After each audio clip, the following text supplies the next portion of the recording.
Bienvenue à ce bulletin d'information de la mi-journée sur Mondico Télévision. Mesdames et messieurs, bonjour.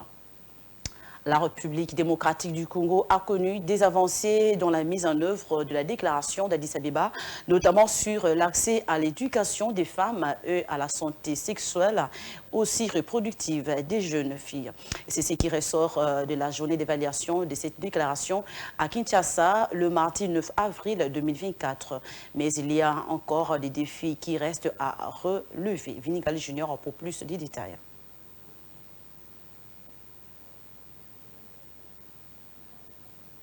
10 ans après la tenue des déclarations d'Addis Abeba sur la population et le développement, la République démocratique du Congo a procédé à l'évaluation ce mardi. Cette déclaration constitue la mise en œuvre de la conférence internationale sur la population et le développement CIPD en Afrique. La CIPD a poussé 179 gouvernements à prendre des engagements pour le développement de leur pays. Je voudrais remercier le PNUD. La CIPD est historique, car elle représente un engagement solennel des gouvernements en faveur de l'autonomisation des femmes, de l'accès universel aux soins de santé sexuelle et reproductive et de la promotion des droits fondamentaux pour tous.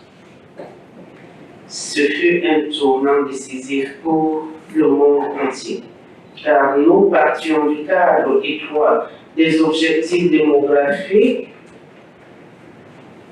et pour arriver à celui plus vaste de la santé et des droits sexuels et reproductifs en tenant compte des droits humains, de l'égalité des sexes. La déclaration d'Addis Abeba qui se repose sur 6 piliers thématiques, à savoir la dignité et l'égalité, la santé, la localisation et la mobilité, la gouvernance, la coopération internationale, les données et statistiques et partenariats. La RDC a renforcé l'accès à l'éducation des femmes, la santé sexuelle et reproductive. Mais beaucoup de défis restent à relever, surtout dans le domaine démographique. Qu'on puisse mettre l'homme au centre du développement, je pense qu'il y a des avancées. Le nouveau plan national stratégique de développement a réservé une bonne partie à l'homme, parce que nous avons 5 domaines de concentration. Il y a aussi la partie réservée au développement humain. Défis, il y en a beaucoup. Nous avons notamment les défis statistiques, de prendre des données. C'est vrai, nous acceptons que il y a longtemps que nous avons par exemple réalisé le recensement général de la population et de l'habitat, donc le recensement scientifique. Donc nous ne disposons pas vraiment de données avec exactitude, des données socio-économiques. Il a été recommandé pour la bonne mise en œuvre de la déclaration d'Addis Abeba de la RDC. Il faut l'engagement de toutes les parties prenantes pour le développement du pays. On ne peut jamais atteindre le développement escompté de la population sans une synergie de toutes les parties prenantes, à savoir le gouvernement, la société civile ainsi que les partenaires. Donc c'était des échanges enrichissants par rapport aux 6 piliers de la déclaration d'Addis Abeba.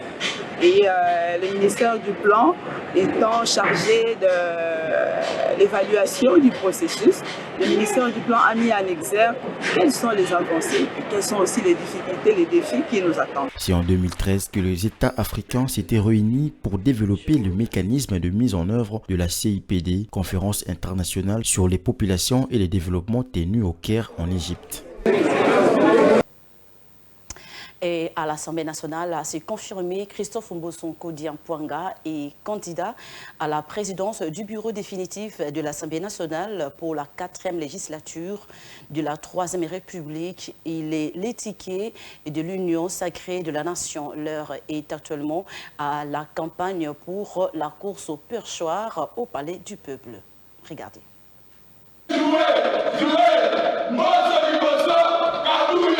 Course au perchoir de l'Assemblée nationale, Christophe Mbosonko Diampouanga est candidat à sa propre succession à la présidence du bureau définitif pour cette 4e législature de la 3e République. Cette confirmation est du coordonnateur de la cellule des communications de la Chambre basse du Parlement. Une précision qui vient couper court aux rumeurs relayées sur la toile à propos d'un prétendu désistement de l'Assemblée nationale. À en croire les affiches de la campagne qui se tient au Palais du Peuple en ce moment, Christophe Mbosso Kodiampouanga serait les tickets de l'Union sacrée de la nation.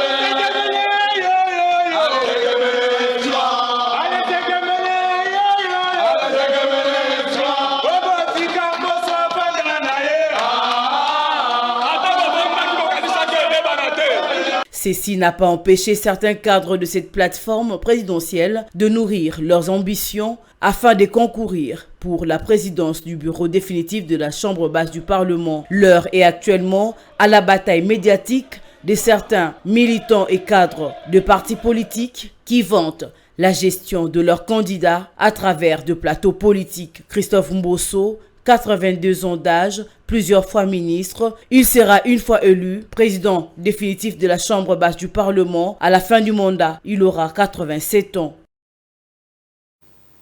Parlons sécurité à présent. Le gouverneur militaire du Nord Kivu a invité dimanche les déplacés de guerre installés dans différents sites autour de Goma à la vigilance et à ne pas céder à la manipulation de l'ennemi. L'autorité provinciale a entrepris un dialogue avec les déplacés suite à leurs revendications concernant la sécurisation des camps de déplacés. Le gouverneur militaire a se voulu rassurant face à ses interlocuteurs. Regardez.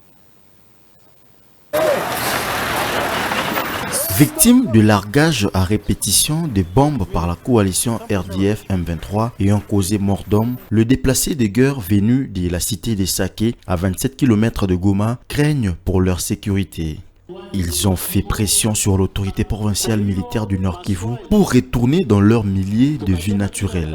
Ils l'ont fait savoir au gouverneur militaire au cours d'un dialogue social sur la gestion sécuritaire et leur situation de vie communautaire dans les camps. Conscient des difficultés auxquelles sont confrontés les déplacés, Peter Chirimwami a précisé que cela ne se fera pas dans la précipitation au risque de ne pas atteindre le résultat attendu. De subir une grande pression des déplacés par rapport aux actions de terrorisme qui sont en train de se passer dans le camp.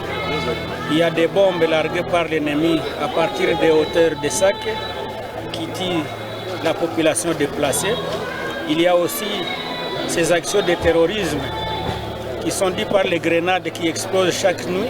Ça fait au moins 2 cas. Et cela a commencé à soulever des déplacés qui se sentent non sécurisés. C'est pour cela qu'on est venu échanger avec eux pour qu'on trouve une voie de sortie, mais surtout les apaiser et continuer à les sensibiliser pour qu'ils aient confiance aux institutions. Le gouverneur du Nord Kivu a profité de cette occasion pour appeler le déplacé des guerres non seulement à la patience, mais aussi à la vigilance et à ne pas céder à la manipulation de l'ennemi qui cherche à les soulever contre les institutions de la République. Les déplacés doivent avoir un peu de patience. Nous savons que les commandants suprêmes s'engagent et toutes les institutions de la République. Ils doivent rentrer chez eux, mais ils ne doivent pas nous pousser à le faire dans la précipitation parce que nous risquons de ne pas avoir de résultats escomptés. Éviter de céder à la manipulation parce que l'ennemi qui a tenté de nous ébranler n'a pas eu raison. Il cherche maintenant à soulever la population contre les institutions de la République. Donc je les ai apaisés plus à la prudence. D'autres préoccupations telles que la situation humanitaire, le tribalisme, la manipulation politicienne, l'existence des maisons de tolérance dans les camps des déplacés ont été posées à l'autorité provinciale. Ces derniers a promis de trouver des solutions adéquates. Et pour finir, l'accord de paix a été signé entre le chef traditionnel Tekeyaka devant le chef de l'État, mais la question sur la prise en charge des déplacés reste pendante. Le ministère provincial des Affaires humanitaires du Kwilu alerte sur les conditions de vie de ces déplacés qui, pour la plupart du cas, souffrent de malnutrition et les autres de la tuberculose. Il appelle à la prise en charge urgente. Regardez.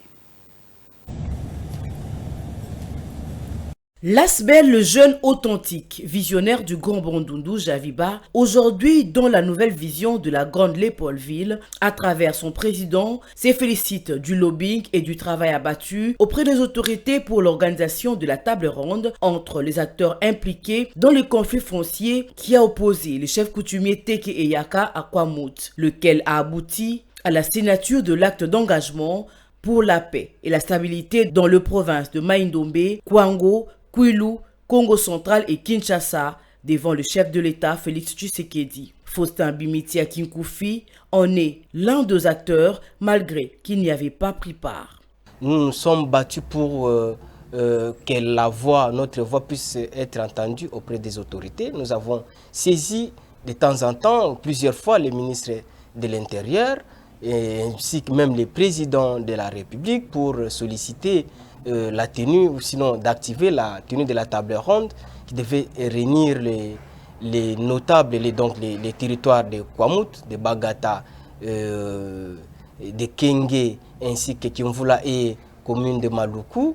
Et aujourd'hui, vous voyez que nous sommes très ravis que son Excellence, Monsieur le Président de la République, chef de l'État, s'est impliqué pour que la signature d'accords de paix entre les Tekeyaka puisse avoir lieu le week-end dernier.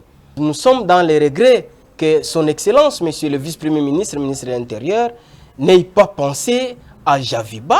L'accord de paix a été signé. Malheureusement, au lendemain, la société civile a annoncé 5 morts. Le président de la nouvelle vision de la Grande Léopoldville pense que la vraie question n'avait pas été traitée. L'insécurité actuelle ne concerne pas seulement l'affaire des tribus de Tekeyaka. Cette question devrait être gérée dans le cadre de la grande province de Léopoldville.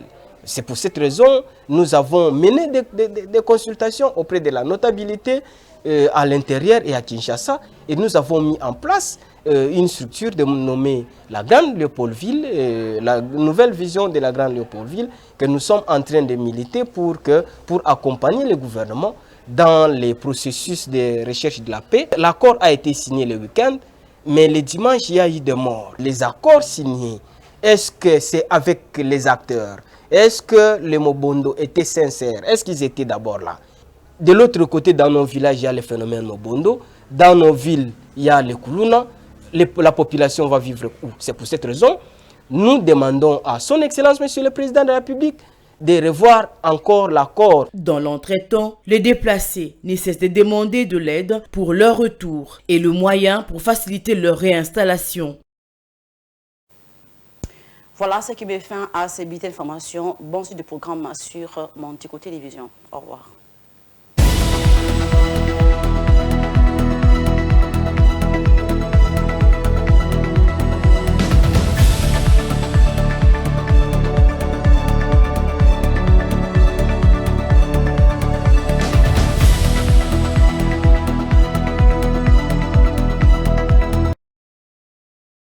Yeah.